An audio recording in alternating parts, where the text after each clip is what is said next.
No, I don't want people to go to heretical churches, and neither does my nonprofit, Presbyterians for the Kingdom, which we started to fight heresy and liberalism in our denomination, the PCUSA. So the reason I have to clarify this is because a couple days I had a discussion with Gavin Ortland. He's a great man, I really respect him, and it was a respectful discussion. But at times I felt like we were talking past each other. I don't think he really understood some of the distinctions I was trying to make. But there was one point in the discussion where he asked me if there was any case in which it's ever okay to attend a church where the pastor of that church believes heretical things, such as denying the bodily resurrection of Christ. And I said, yes, there are some rare cases in which that's okay. But people have been farming clips from this discussion out of context to make it seem like I support people going to heretical churches, which I don't. But let me explain, because it can sound really bad out of context to hear a prominent Christian YouTuber say, yeah, it's sometimes okay to go to a church where the pastor is heretical. There's three clarifications I want to make. The first is that I've said this before. I have videos about what it was like in high school when my PCUSA church temporarily got a pastor who denied the resurrection of Christ. I did not leave the church the second she became the pastor. Instead, I pleaded with the session of my church back then, and after a couple years of struggle, we eventually did got a new pastor who does believe the bodily resurrection of Christ, and he's pretty much traditionally Calvinist on all the other issues as well. So that's an example of where I'm coming from, because I don't want to say it's always wrong to go to a church even temporarily where the pastor is heretical, because sometimes in churches they'll get a bad pastor for a couple years and then it will blow over. I don't think you should give up on a church right away. But it goes deeper than that, because what the context is missing is that Gavin gave me a very, very rare hypothetical scenario. So, generally, our nonprofit Presbyterians for the Kingdom supports going to PCUSA churches and other mainline churches. Now, there are some mainline churches where the pastors teach heresy. It's not the majority. Even though a lot of mainline churches are liberal and misguided on social issues, even most of the socially liberal PCUSA churches and other mainline churches don't actually teach Christological and Trinitarian heresy. There are some that do, but because there are just so many mainline churches in America, you will almost never be in a case where there are no non-heretical mainline churches near you. So his question was, imagine there's only two churches in your town. One of them is a mainline church with a heretical pastor, and one of them is a non-mainline church that has totally orthodox Nicene theology. Which one would you go to? Now, that is a super rare scenario. Unless you live on an island off of the coast of Alaska, you're going to be able to find a non-heretical mainline congregation. So almost nobody will ever be in that scenario. I feel like a lot of these debates focus on weird hypotheticals rather than what happens in the vast majority of cases. So Presbyterians for the Kingdom, our nonprofit, does not support you going to congregations that are led by heretical pastors and elders unless that's literally the only option for you to stay in the main line. In most cases, it's not. Generally, we support people going to the conservative minority of mainline congregations to try and strengthen them so that they can outlast the dying liberal congregations. Generally, we do not support people going to liberal congregations. We do not want to support them. We want to support the faithful conservative congregations within the mainline denominations. But if you're on Gavin Ortland's imaginary island off of the coast of Alaska, where there are only two churches, and one of them is mainline but has a heretical pastor, and one of them is a non-mainline church, like an evangelical church, that split off from the mainline, and it's got solid teaching relatively, yeah, if you are strong enough in your faith to handle it, it still is okay to go to the mainline church. Now, at first this can sound crazy, especially to people that have sort of Gavin Ortland's presuppositions, that have evangelical presuppositions. There are two reasons it actually makes sense when you think about it. Number one, unlike Gavin Ortland, I don't see the church as this atomized ecclesiology, where the church is identical to the local congregation. I don't think it is. So that way, I don't think attending a congregation where the pastor of that congregation is heretical is the same as attending a heretical church, because I don't define the church as the local congregation, and I don't define the theology of the church as the theology of that pastor. I don't think the pastor is the pope of his own local church. So yes, it would be very bad if there is a pastor who believes like God is optional, like Gavin Norton said. I know there are some churches like that where the pastor believes that, but the theology of a local congregation is not the theology of the pastor. I think Gavin might think that because of his evangelical presuppositions, where in a lot of evangelical or non-denominational churches, especially in non-denominational churches, the theology of a local church essentially is the theology of the pastor because they don't belong to any larger collective body. But no matter what PCUSA church you go to, the PCUSA is a united institution. So the theology of your church, if you're PCUSA, is not the theology of your pastor, it's not the theology of your local congregation, it's not the theology of your presbytery, it's the Book of Confessions. So even if I was on Gavin's imaginary island in Alaska, and I went to this PCUSA church with a heretical pastor, I still wouldn't be attending a heretical church because the theology of that church would still be what's in the PCUSA's Book of Confessions, which includes the Westminster Confession and the Scots Confession and the Heidelberg Catechism, all of which are fully biblical and orthodox expressions of theology. The second thing is denominational loyalty matters. It's not that crazy to say that you would rather go to a bad instance of your denomination than a good instance of another denomination. Like, imagine you're Roman Catholic and you're on an island where the only two churches are a Roman Catholic church and a non-denominational church, and that Roman Catholic parish just happens to have a priest who believes heretical things. You would still probably go to that Catholic church if you're Catholic because participation in the denomination is larger than participation in a particular parish or congregation. Presbyterians and Catholics agree that ecclesiology isn't limited to the local congregation. I feel like Gavin's presuppositions are that, the church is identical to the local congregation. I'm sure he wouldn't say that, but that's sort of how it comes across if you equate a congregation with a heretical pastor with a heretical church. Now, that being said, I still do not want to prioritize those churches. If there is any other option for you to stay in the PCUSA or a mainline denomination and not attend a church with a heretical pastor, you should absolutely take it. I'm just talking about the very, very rare hypothetical scenario.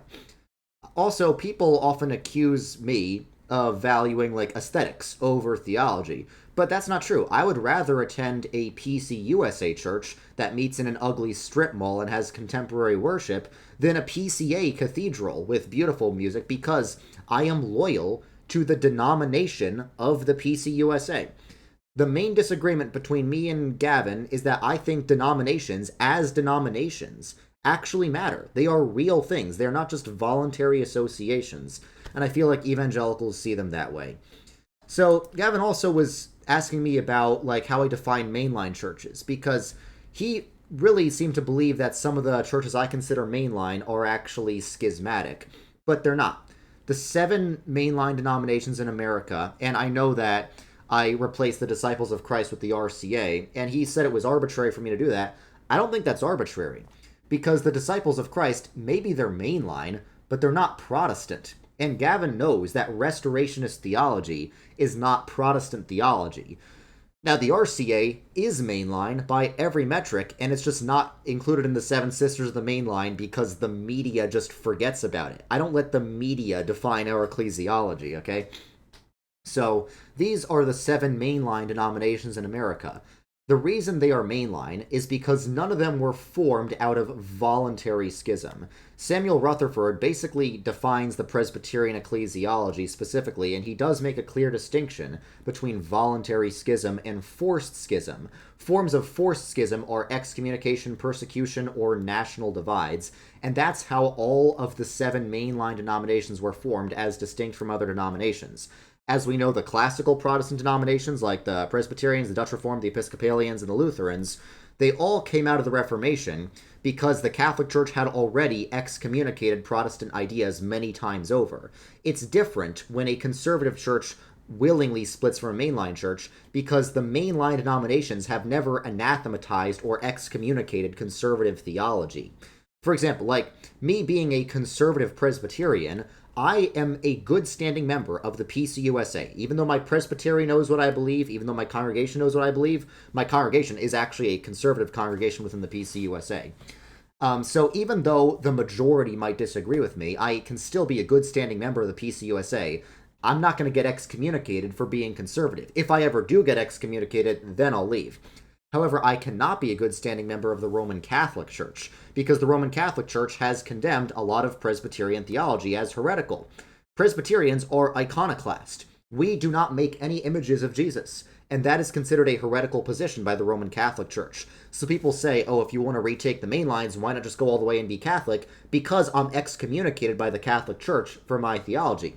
If the Catholic Church were to unanathematize Protestants, I would immediately seek reunion with the Roman Catholic Church. And Austin from Gospel Simplicity recently made a video about how the Protestant Reformation was meant to be temporary. Yeah, if Rome is willing to come back into communion with the mainline Protestant churches, I know they would all be more than willing to do that.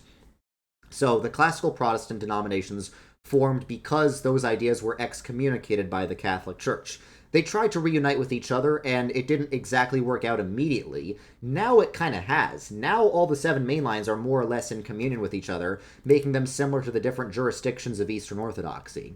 Now what about the Methodists? People say that the Methodists were schismatic, but Wesley was not a schismatic. John Wesley was a faithful member of the Church of England, and even though he had some differences with the mainstream of the Church of England, he was still a loyal part of it, and so were the Methodists. The reason they split was 2 main reasons. Number one, the Church of England refused to accept their ordinations as valid and refused to send over ministers, and that difference sort of got solidified during the American Revolution, when they basically turned into 2 separate countries. So it's sort of like a neutral schism where neither side was really responsible for it, neither side was entirely at fault. I would say the Methodists might be closer to being schismatic than the classical Protestants, but it's still worlds of difference away from conservatives just voluntarily withdrawing from the denomination when they didn't have to.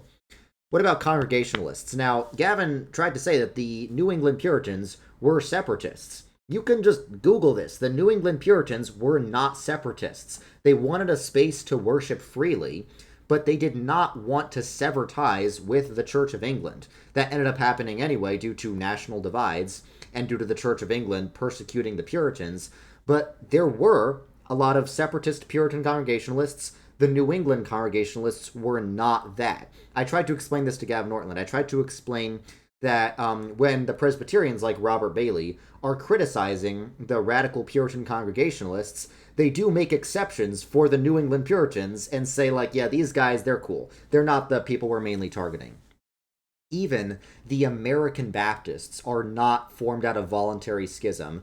It's kind of funny. The Puritan Congregationalists went to Massachusetts, went to the American colonies, seeking religious freedom, but once they got there, they banned religious freedom for Baptists, and they actually persecuted the Baptists violently, which I don't think is a good thing. I don't support violent persecution of any religious group, even though I agree with Presbyterian theology and not Baptist theology.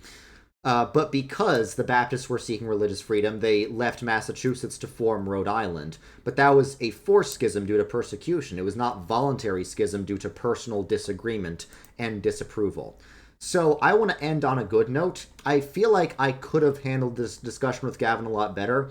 I sometimes feel like I'm too honest for my own good. I try to never give politician answers when in a discussion. I try to be very blunt and straightforward and put all my cards on the table. Maybe it's because I'm a New Yorker. We are brutally honest, and if we disagree, we're going to say something. I should have spent more time talking about all the good that's in the main line. We spent like 30 minutes talking about Gavin's hypothetical scenario where you have to go to a heretical PCUSA church. I wish I'd spent more time talking about the hundreds of PCUSA ministers that are not only very faithful and very non-heretical, but actively stand up against heresy. So my organization, the nonprofit I started, is called Presbyterians for the Kingdom. Presbyterians for the Kingdom. And we have pastors, PCUSA pastors, that are official members of our nonprofit. So we have about 80 members of our nonprofit, 80 people who have actually signed up to become members. All these people are involved in their local PCUSA churches, and here's a bit of a map. I sort of copied the Olympia Overture election map for this, but here's a map of where PFTK, Presbyterians for the Kingdom members, are located. For whatever reason, they're located in the Synod of the South Atlantic most heavily, and for whatever reason, the Midwest is not a good region for the PCUSA. Looks like based on this map, I have to stop making jokes about the South so much because they seem to be doing the best according to this. But we've got 80 people so far that are officially registered to be part of our nonprofit. We have 300 unofficial members, meaning 300 people who are in our Discord community and are in the PCUSA. We got about 40 pastors that are unofficial members, and several pastors are becoming official members. There's several PCUSA churches that are interested in becoming official PFTK churches. And there's a lot of Presbyterian churches that are solidly conservative, that have a lot of money, and are willing to sponsor young men like me who are going to seminary to become PCUSA pastors. So there's a lot of hope for the mainline denominations. And luckily, Gavin's hypothetical scenario is going to become less and less common. So if you see the clips circulating around, just remember, I do not support heretical churches. I do not support people going to heretical churches. If you go to a congregation that temporarily has a heretical pastor, that doesn't count as going to a heretical church because the church is not the same as the local congregation. We're Presbyterians here. We're not independents. But all that being said, although I want to correct some misconceptions, I greatly respect Gavin Ortland. He's always been very kind to me personally. I know him personally. He's very kind. And he does a lot of great work for the kingdom, a lot of easing people's ecclesial anxiety. And he's a great resource for people who want to understand why the claims of Catholicism and Eastern Orthodoxy don't actually hold water. So thank you guys for watching this video, and I will see you all later. God bless.